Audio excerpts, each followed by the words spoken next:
This is one of the greatest survival stories the world has ever seen, and the history of one of the Earth's most successful dynasties. Our planet has seen many spectacles, but few have left as long a lasting impact as the dinosaurs. In this series, we will travel the globe to visit 4 Mesozoic worlds, from the fight for survival in the Badlands of Asia to the Jurassic jungles of the Antarctic. This is Open World.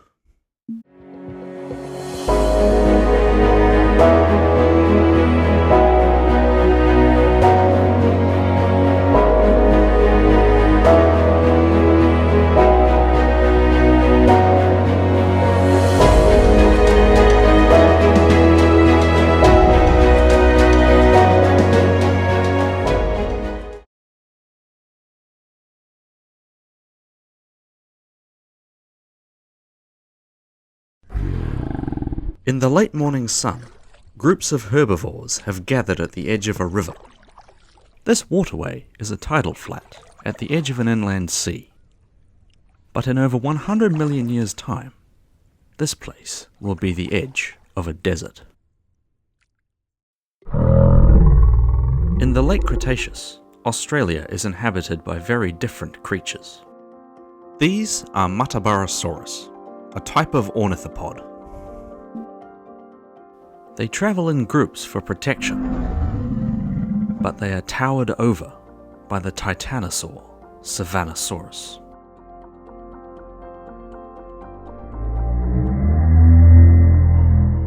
At 15 meters in length, Savanosaurus is small, like all diamantinosaurids.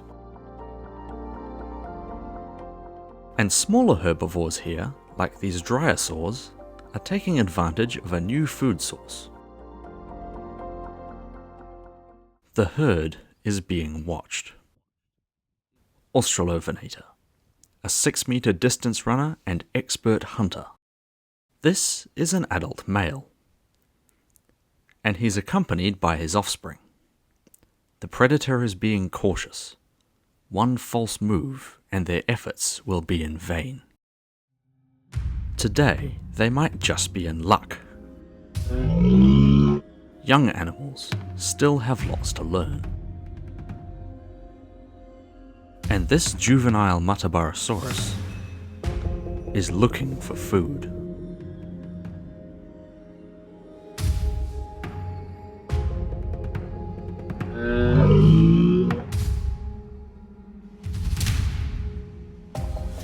This will be a very important lesson for the juvenile, and a very bad day for this one. Now is the time to strike.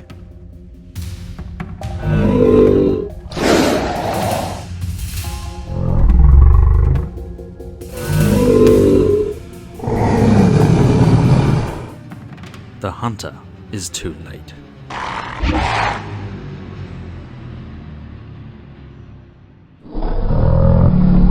This is not exactly what he had in mind. The predator is faced with a range of defenses. Some he would do well to avoid.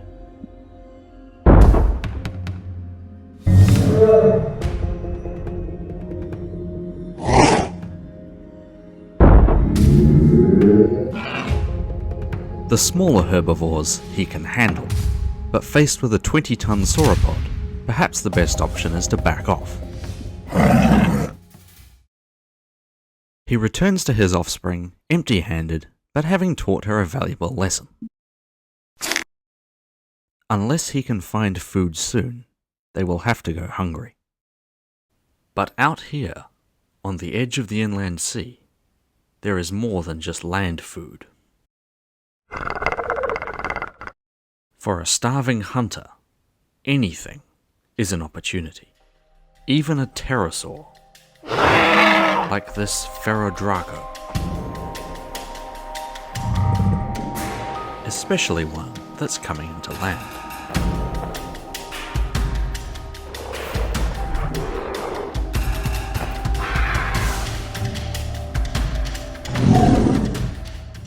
Better luck next time. For the Ferodraco, it's probably better to land elsewhere. The Australovenator still do not have food. The hard truth of being a predator is that 90% of the time, you have to go hungry. It's time to move on. Further inland, the landscape is covered by forest. Over the last 30 million years, broadleaf trees and other angiosperms have started to become more common. And this forest is home to an array of rather peculiar animals, like this Cunbarosauros. This 2-meter animal is a parenkylosaurid, as seen by the double row of spikes going down its tail. And due to its small size compared to the other herbivores in this forest, it is very well defended.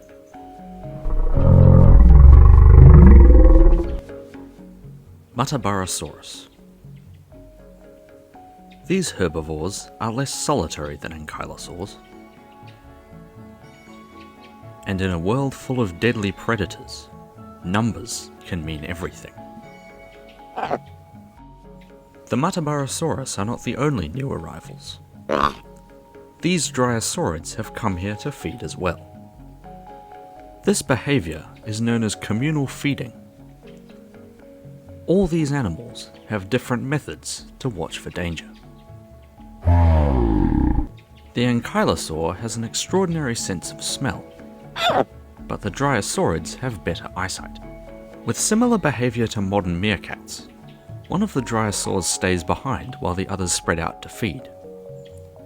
This one will be guarding the flock, keeping its eyes peeled while the exceptional nose of the ankylosaur is buried in foliage. The lookout should be able to tell the herd if there is danger nearby.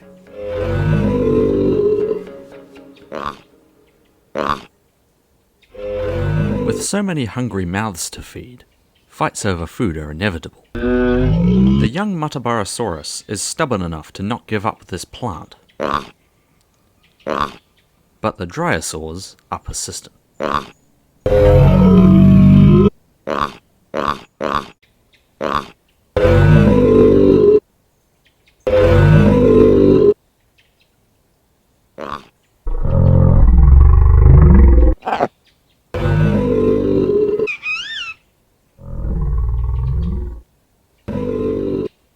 Young ornithopods don't just need to learn how to face a predator. They also need to learn how to stand their ground against other herbivores. Dryosaurs are just a nuisance. But in the forests of Australia, there are bigger animals to worry about.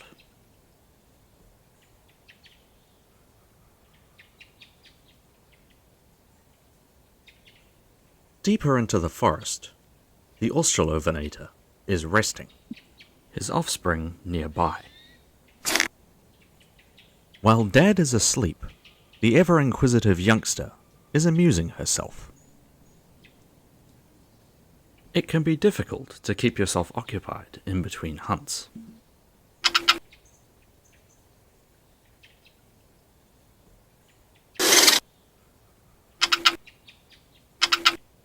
Some pastimes are just a waste.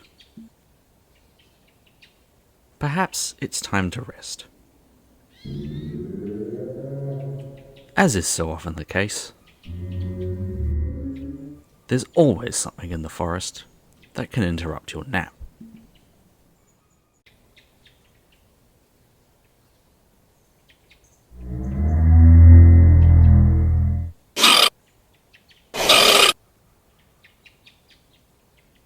This is something it's even worth waking Dad up for.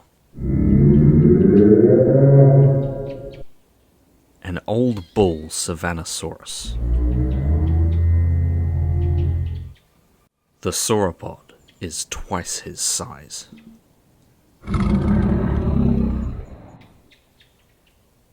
Australovenator knows he must protect his legacy, even if that means injuring himself in the process.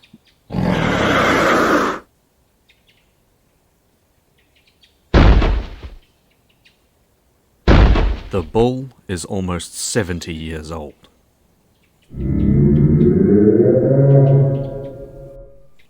Several decades ago, he reached the stage in his life where he no longer waits for things to get out of the way.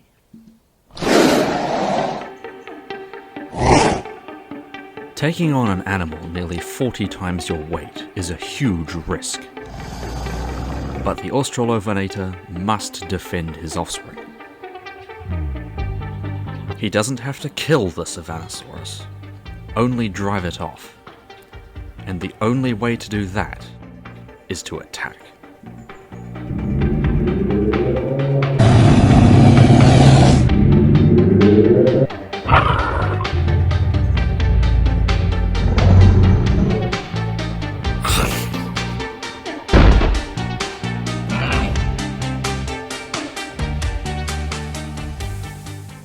Though downed and stunned, he's not ready to give up.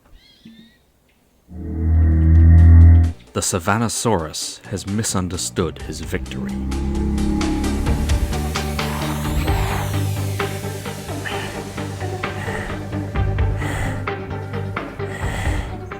It's not over yet.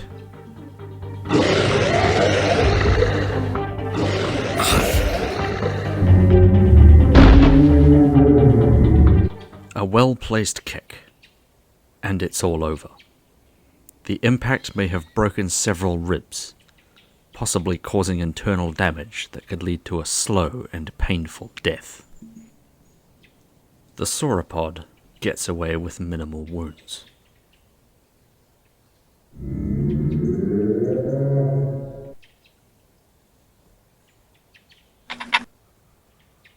The juvenile comes to comfort her father.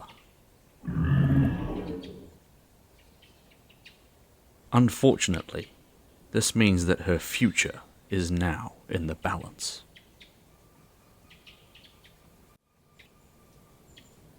In the days that follow, all signs of predators seem to fade away.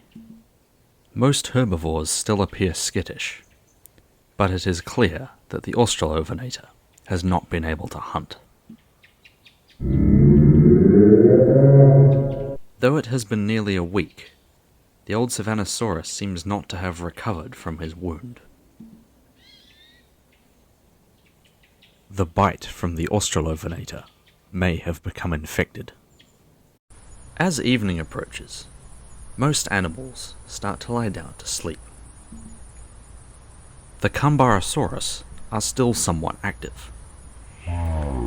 Despite having poor low-light vision, ankylosaurs can graze through the night, simply guided by their noses.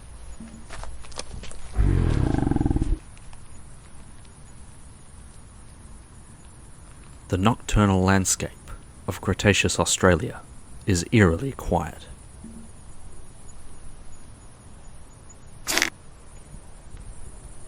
The juvenile Australovenator. With her father out of action, it's a bit safer for her to be out in the dark. It also gives her time to practice hunting skills.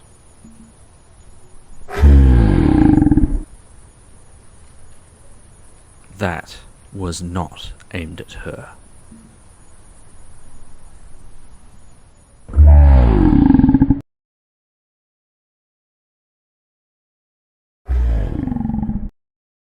Perhaps the night isn't so safe after all.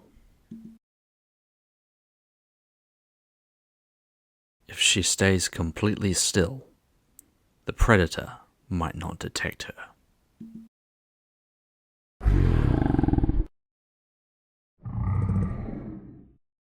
It seems it's been deterred. Thanks to the Cambarosaurus, she's managed to survive. For now.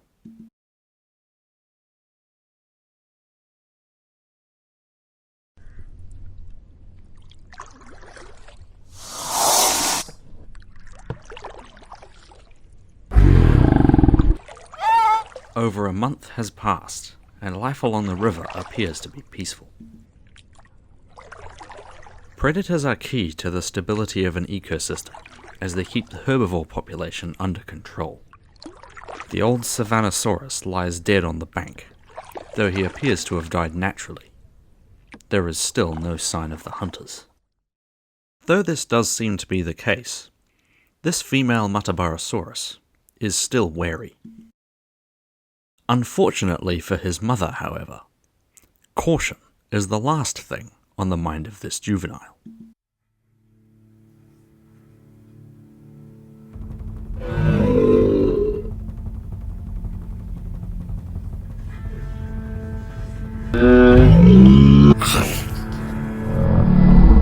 She's too late.